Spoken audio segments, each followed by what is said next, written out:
అసలు ఈ సనాతన ధర్మంలో ఈ బూతులు మాట్లాడే సాంప్రదాయం ఎక్కడదని నాకు అర్థం కాదు. చాలా మంది మీద కూడా సరే అర్బన్ నక్సల్స్ అవి అంటే చిన్న పదాలు, కానీ చాలా చాలా దారుణంగా ఇప్పుడు మీరు అన్న గోదావరి తల్లి అకౌంట్ కానీ ఇంకొన్ని అకౌంట్లు కానీ అసలు లకారంతో తిట్టుకుంటూ చాలా బూతులు మాట్లాడుతారు. ఈ సనాతన ధర్మంలో ఈ బూతులు మాట్లాడే సాంప్రదాయం ఉందా ఏమన్నా? లేదు. ఇప్పుడు వీళ్ళు నన్ను కూడా అంటగడతారు అన్నట్టు. నువ్వు కూడా మాట్లాడినావు కదా ఒకప్పుడు అంటారు.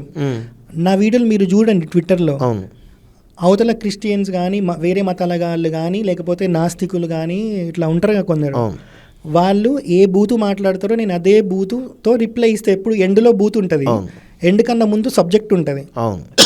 ఇప్పుడు రాముడు హవిష్య పాత్రకి పుట్టిండు, దశరథుడు కాదంటాడు.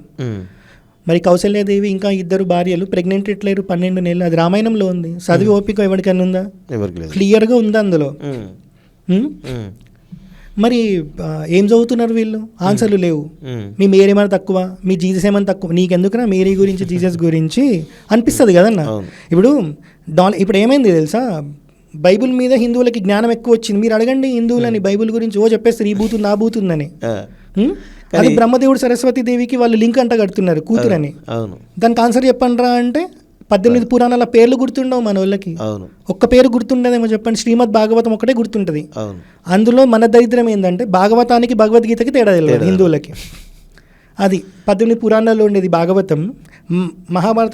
మహాభారతంలో అంతర్గతంగా వచ్చింది భగవద్గీత. ఇది తెలియదు చాలా మందికి.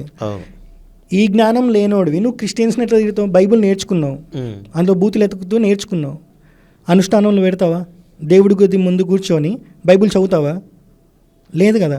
అప్పుడు నువ్వేం చేయాలి? దేవుడి గదిలో ఏం చేయాలో అది చేయాలి. దానికే ఉంది మనకి పంచమహాయజ్ఞాలు అని చెప్తారు అన్నట్టు. పంచమహాయజ్ఞాలు, మీరు ఏ యజ్ఞ యాగాలైనా తీసుకోండి, మహా అనే శబ్దం ముందు ఉండదు. సుబ్రహ్మణ్య స్వామి యాగము, గణపతి హోమము ఇట్లాంటివే ఉంటాయి. కానీ పంచమహాయజ్ఞం అని ఉంటుంది. ఇందులో ఋషి యజ్ఞం అని ఉంటుంది. ఋషులు మనకి ఏదైతే జ్ఞానం ఇచ్చారో అది డైలీ గింతైనా వినాలి. ఆ యజ్ఞం వింటే చాలు మనం ఋషికి ఇది చేసినట్టు. ఓకే, ఇది ఎవరికి తెలుసు? ఎవరికి తెలియదు. కానీ అలా తిట్టాలి. ఇదే ఫార్మాట్ అయ్యింది. నేను కూడా తిడతా, బూతులు తిడతా. ఎప్పుడు తిడతా? వాడు మరీ మితిమీరి మాట్లాడితే వాడు మాట్లాడిన మాటతోనే నేను రిప్లై ఇస్తాను, దట్టు సబ్జెక్ట్ చెప్పాక. అందుకే నా వీడియోలు పోయిన నా ఇన్స్టాగ్రామ్ అకౌంట్ ఏదైతే డిలీట్ చేయించారో ప్రతి 10 వీడియోస్తో 3-4 వీడియోస్ 1 మిలియన్ కొట్టినవే ఉంటాయి.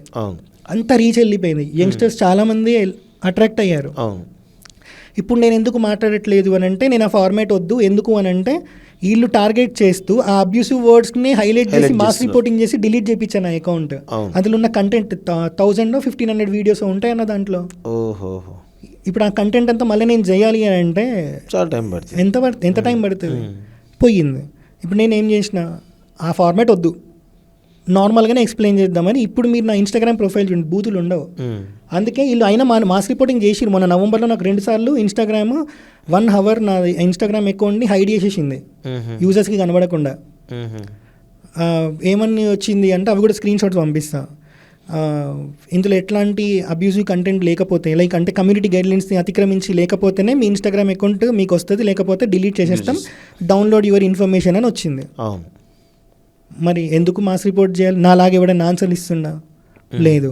ఇంకెవరన్నా చూపెట్టండి అన్న, ఎవడన్నా వీళ్ళనే చూపెట్టమని చెప్పండి. ఇప్పుడు అందరూ కూడా ప్రతి ఒక్కరు కూడా చాలా మంది బూతుల కాన్సెప్ట్ ఉంది కదా. సో ఇప్పుడు నేను మాట్లాడే బూతులకి విధానం వేరు, వీళ్ళు అదే పనిగా మాట్లాడుతారు. వాళ్ళ ప్రొఫైల్స్ చూడండి ఎట్లుంటాయో. ఇప్పుడు నేను చెప్పిన వాళ్ళవి దరిద్రంగా ఉంటాయి. అదొకట. ఇంకొకటి నన్ను అడిగారు పాడ్కాస్ట్లలో కూడా, మీరు ఎందుకు ఆ మాటలు మాట్లాడతారు, ఇంత మంచి సబ్జెక్ట్ చెప్తూ ఆ మాటలు ఎందుకు మాట్లాడతారు, మరి ఇది సనాతన ధర్మంలో ఉందని మీరు ఎట్లయితే అడిగిరో, ఆడవాళ్ళతో పాడ్కాస్ట్ చేసినప్పుడు వాళ్ళు కూడా అడిగారు. నేను వాళ్ళకి ఒకటే చెప్పిన, కృతయుగం, త్రేతాయుగం, ద్వాపరయుగం ధర్మాన్ని కాపాడాలనంటే సంహార ప్రక్రియ మాత్రమే ఒక ఆప్షన్. ఓపికతో ఉంటాం. అహింస పరమో ధర్మ. ఓపికతోనే ఉంటాడు విష్ణుమూర్తి. వాడు మరీ మితిమీరి ఒక లిస్ట్ చెప్తాడు, నేను అంత తొందరగా అవతారం స్వీకరించిన, నాకు ఒక పెద్ద లిస్ట్ ఉంటుంది, వాడి ఇవన్నిటిని అవమానం చేసుకుంటూ వచ్చి ఆఖరికి నన్ను కూడా నిందించిన రోజు నేను అవతారం స్వీకరిస్తా అని చెప్తాడు. అప్పటి వరకు అనుభవిస్తారు దేవతలు కూడా. సో ఓపిక 3 యుగాల్లో అది అయిపోయినాక సంహారం ఇంకొండదు ఇక ఫైనల్. రామాయణంలో అంతే కదా, రావణ సంహారం తర్వాత ఏం లేదు. సో కురుక్షేత్రం కూడా అంతే కదా. సో సంహార ప్రక్రియ. కానీ కలియుగంలో సంహార ప్రక్రియ లేదు. కలియుగంలో నువ్వు అవతల మీద గెలవాలి అని అంటే నీకు కావాల్సింది జ్ఞానం. జ్ఞానం మనకి మన ప్రవచనకర్తలు చాలా ఇచ్చారు. దాన్ని తెలుసుకునే ఓపిక ఎవరికి లేదు, అయినా సరే క్వశ్చన్ చేస్తారు, ఎట్లా బూతులతో క్వశ్చన్ చేస్తారు. అవును. ఇప్పుడు నేను వాడి మీద సంహార ప్రక్రియ చేయాలా, ఆన్సర్ ఇవ్వాలా? నేను బ్రాహ్మణుడిని అయ్యుండి, నేను వేదం నేర్చుకొని నేను ఒక గురువు కింద ఉండి నిత్యం నేను అనుష్ఠానంలో ఉంటే నేను బూతులు మాట్లాడొద్దు. కానీ వేదం నేర్చుకున్న ఎంతమంది వచ్చి రెబుటల్ ఇస్తున్నారు అందరికీ? అవును, చాలా తక్కువ మంది ఉన్నారు. అవును. ఇప్పుడు అదే ఫార్మాట్లో నేను వెళ్ళిన ప్రవచనకర్తలు ఎప్పుడన్నా బూతులు మాట్లాడారా? అస్సలు. అయినా సరే ఎవడన్నా వినే ఓపిక ఉందా? విని క్వశ్చన్ చేయడం ఆపేసిరా? లేదు. సో వేదం నేర్చుకున్నవాడు, అనుష్ఠానంలో వేదాన్ని నిత్యం పెట్టినవాడు ఎలా మాట్లాడుతున్నాడో వాడు వెళ్ళే దారి ఒకటే, మాట్లాడే విధానం వేరు. నేను పుట్టింది వైశ్యుల కుటుంబంలో, ఉపనయన సంస్కారం నాకు లేదు, నాకు ఎట్లాంటి రిస్ట్రిక్షన్స్ ఉండవు, నా వాక్కుకి కూడా ఉంటాయి, కానీ నాకు ఇప్పుడున్న సిచ్యువేషన్లో అది అవసరం లేదనిపించింది.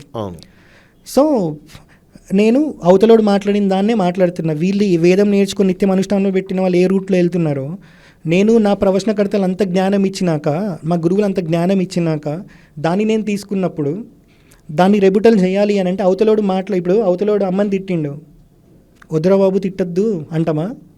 రివర్స్ ఇస్తామా? రివర్స్ ఇస్తాం. ఎందుకు ఇస్తాం? అమ్మ మీద ఉండేది విశ్వాసం కాబట్టి బూతులు మాట్లాడతాం. నేను అదే చేస్తున్నా. నాకు ఇక్కడ అమ్మ ధర్మం రెండు ఒకటే. చాలామందికి ఎట్లుంటుంది తెలుసా? ధర్మం ఉంటుంది, దాన్ని ఎవడన్నా క్వశ్చన్ చేయగానే డౌట్లో పడతాడు. చిన్న కొడుకులు కాకపోతే రాముడు హవిష్య పాత్రకి పుట్టాడు, గుర్రం పక్కన పండుకుంటే పుట్టాడు, అది సంబంధమే లేదు దానికి దీనికి. డౌట్లో పడుతున్నారు జనాలు. మరి అమ్మ మీద క్వశ్చన్ చేస్తే డౌట్లో ఎందుకు పడ్డాడు? ఎందుకంటే అమ్మ మీద నా అమ్మ ఏ తప్పు చేయలేదన్న ఒక విశ్వాసం వాళ్ళకు ఉంది కాబట్టి వాడు డౌట్లో పడట్లేదు ధర్మం అమ్మ విషయంలో. కానీ ధర్మం విషయంలో వాడెవడో వచ్చి మాట్లాడిన పాయింట్ని పదే పదే అవతల మతం వాళ్ళు వచ్చి క్వశ్చన్ చేసేటప్పటికి డౌట్లో పడుతున్నారు, ఇది నిజమేమో కదా అని. అమ్మ మీద ఉండే విశ్వాసం ధర్మం మీద ఎప్పుడైతే ఉంటుందో ఆ రోజు డౌట్లు రావు. ఆ డౌట్లు రాకుండా ఉండడానికి అమ్మ మీద ఏ విశ్వాసంతో నువ్వు బ్రతుకుతున్నావో అదే విశ్వాసంతో ధర్మంలో ఋషి యజ్ఞం చేయాలి ప్రతిరోజు. ఎంతో అంత పురాణ ప్రవచనం వినాలి. ఆ ఋషి యజ్ఞం చేసిన రోజు పిచ్చ క్లారిటీ వస్తుంది, అప్పుడు ధర్మం మీద విశ్వాసం వస్తుంది. ఇక్కడ మళ్ళీ వీళ్ళు విశ్వాసం నమ్మకం రెండు ఉంటాయి. అమ్మ మీద నమ్మకం ఉందనుకో అన్న, ఒకరోజు అమ్మ మీద కూడా డౌట్ వస్తుంది ఎవడో క్వశ్చన్ చేసినప్పుడు. అమ్మ మీద విశ్వాసం ఉంటుంది, ధర్మం మీద వీళ్ళకి నమ్మకం ఉంది, ధర్మం మీద విశ్వాసం లేదు. అందుకే ఆడేవాడు వచ్చి క్వశ్చన్ చేయగానే నమ్మకంతో ఉన్నాడు కాబట్టి వెళ్ళిపోతున్నాడు, విశ్వాసంతో ఉన్నాడు పోడు. అందుకే హిందూ ధర్మం ఇంకా ఇంత నిలబడింది. దాన్ని కాపాడుకుంటూ వచ్చిన వాళ్ళకి మనం రెస్పెక్ట్ ఇస్తూ మనం ప్రతిరోజు ఋషి మహాయజ్ఞం చేసామనుకో, అప్పుడు కదా మనకి జ్ఞానం అనేది తెలుస్తుంది. ఇది తెలుసా? పంచమహాయజ్ఞాల గురించి అడగండి, ఎవరు ఒక వీడియో అనేది చేశారేమో. అవును. సో ఇప్పుడు మీరు సనాతన ట్రావెలర్ని పెట్టుకోవడం జరిగింది, ఆ అమ్మాయి కూడా సనాతని భవన్ పెట్టుకోవడం. సో చాలామంది కూడా సనాతన ధర్మం అంటూ మాట్లాడుతున్నారు. అసలు సనాతన ధర్మానికి ఒక డెఫినేషన్ ఉంటుందా ఇట్లా? అంటే ఏంటి అసలు దాని మీ ఉన్న నాలెడ్జ్ చెప్పండి ఒకసారి నాకు.